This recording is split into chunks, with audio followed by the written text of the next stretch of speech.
When you're creating artwork, especially if you're working for web and for print, you're dealing with a two-dimensional surface. And one of the ways you can make your work seem more dimensional is by applying one of Photoshop's 10 different special effects with the Styles button at the bottom of the Layers panel. You can apply these 10 styles to any object on any layer, including text. So let's start by reviewing each one of them with our Jellies text layer, which I have selected in the Layers panel. To access the styles, you'll click the FX button at the bottom of the panel, and then you'll choose one of the styles to open up the styles box. So let's say we decide we want to start with the drop shadow. This brings open our Layer Style dialog box. And on the left side of the panel, you'll see a category listing of styles. Right now, the drop shadow style is selected, and you can tell it's selected because it has the check mark and it's highlighted in blue. Once you have selected, by putting the check mark there and selecting it with the highlighted color, you can see in the middle of the screen the attributes for modifying that specific style. So right now, the default look of a drop shadow is to use the blending mode of multiply with a black and the opacity of 75%. The rest of this, though, is completely up to you. You can change the angle, you can change the distance, you can change the spread, and even the size of the drop shadow. And another thing that I really love about the drop shadow is that while the Layer Style dialog box is open, you could actually click and drag to position the drop shadow in any place relative to the object that's being styled.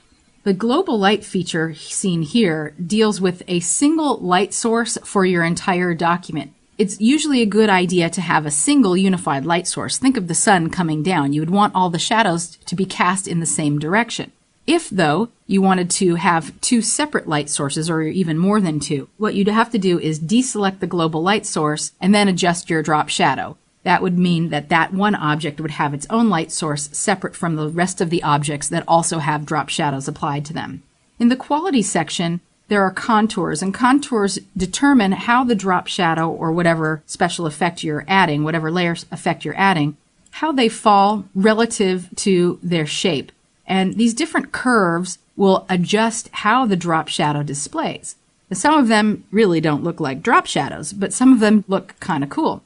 So what I usually recommend is if you're not super happy with the drop shadow, but you know you want some kind of special effect going on behind your object, just click through, try the different ones, and if you see something that you like, stick with it. Anti-alias is one of those options that I always say turn on if you ever get the chance, because it will smooth the edges of any semi-transparent pixels around the edges of your object selected. Noise is like grain, so you can increase or decrease the grain just by using the slider. Now, we've gone through all of the drop shadow effects, and I think what we'll do is we'll stay inside the Layer Style dialog box, and we'll go through some of these other options one at a time so you can see how they work. We'll start at the top now. We'll do Bevel and Emboss. With the Bevel and Emboss, you have a few different options under the Style menu. There's Inner Bevel, Outer Bevel, Emboss, Pillow Emboss, and Stroke Emboss.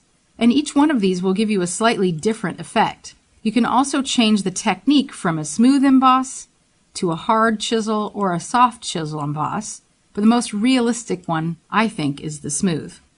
You can also adjust the depth above or below 100%, and depending on the object that you have selected, you'll be able to determine which depth is right for yours. You can shift the direction from up to down, and also increase or decrease the size. So increasing the size here really gives us a much deeper, smoother, rounder bevel. You can also soften out the bevel, smoothing the edges of it with the soften slider.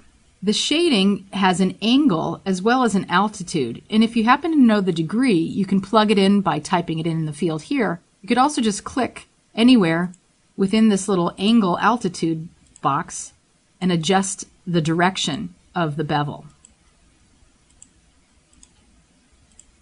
And I kind of like it with the light source from above.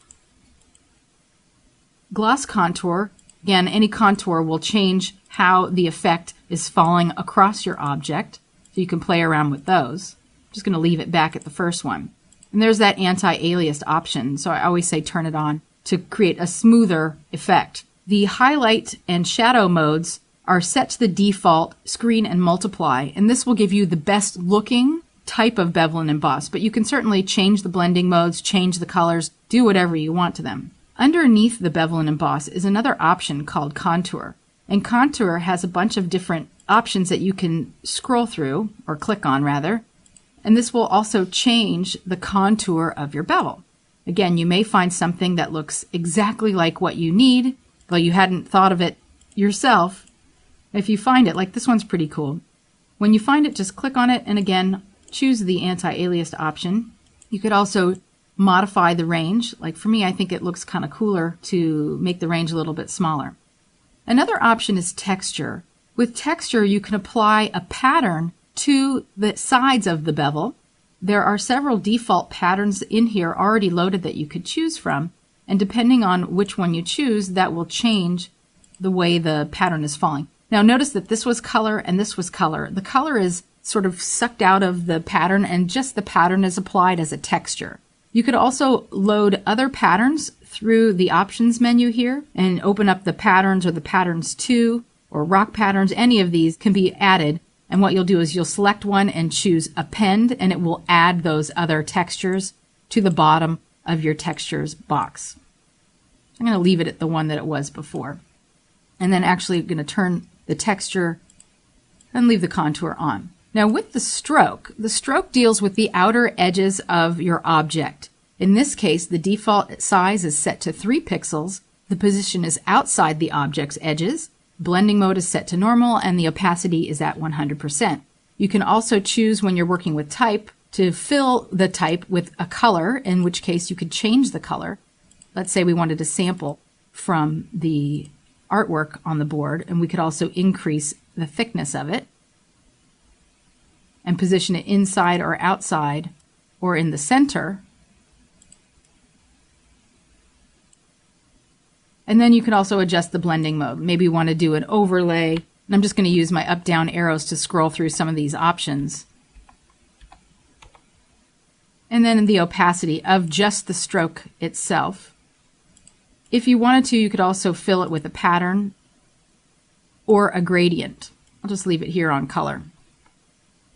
Let's move on now to dealing with the inner shadow. The inner shadow is kind of like an outer shadow, but it falls on the inside of your selected object. The default blending mode, like the drop shadow, is set to multiply in black with 75% opacity, but the rest of the stuff you can modify. And since it's so similar to the drop shadow, but it's for the inner shadow, I'm just going to leave everything as it is and let you play around with that style on your own. The inner glow allows you to give your selected object a glow from the inside of the shape. Now because the type here is set to white, we're probably not going to see anything happening here. But what we could do is sort of fake it by applying a color overlay. A color overlay will fill your selected object with the selected color set in this area here along with whatever blending mode you want. So now when we apply the inner glow, you can see that it's sort of making the inside look like it's luminant from the inside. Once you have your inner glow category selected, you can play around with any of these other things. The blending mode by default is set to screen, but you can certainly change it. Same with the color, the opacity, you can add noise, you can change the technique from softer to more precise, adjust the source from the center to the edge, increase or decrease the size, and apply any contours to it. A satin is almost like looking at the object if it had silk or satin applied to the surface of it.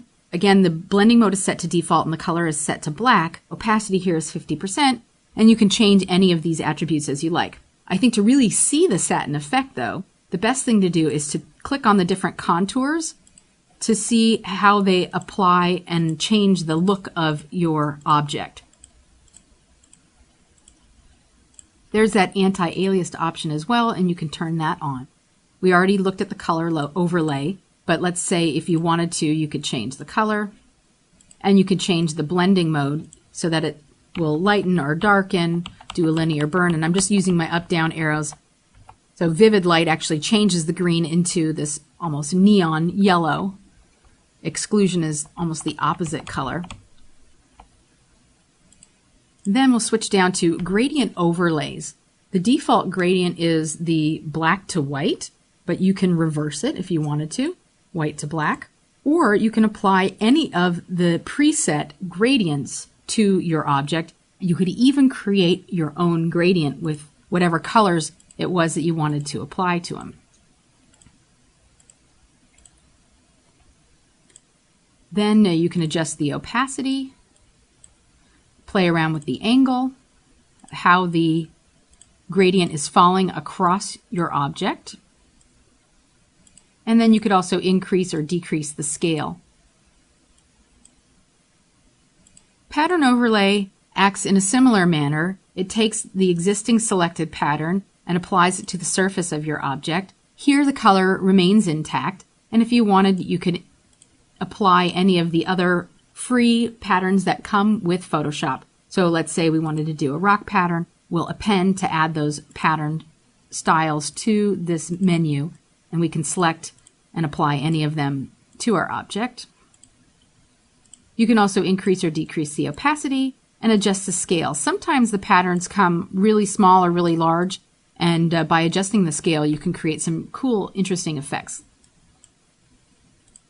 The outer glow is the last thing that I'll show you here, and that really is a glow around the outside of the shape. One thing that's really nice here is if you increase the size, it can make it look like there's a light source shining from behind the object. And then if you decrease the opacity, it just gives it this gentle sort of neon edge to it. So as I said earlier, you can apply as many of these styles to your objects as you like. You could toggle them on and off through this Styles category menu. And when you have everything set the way you like it, just click OK. Once your styles are applied to your object, you'll see the FX icon to the right of your layer in your Layers panel.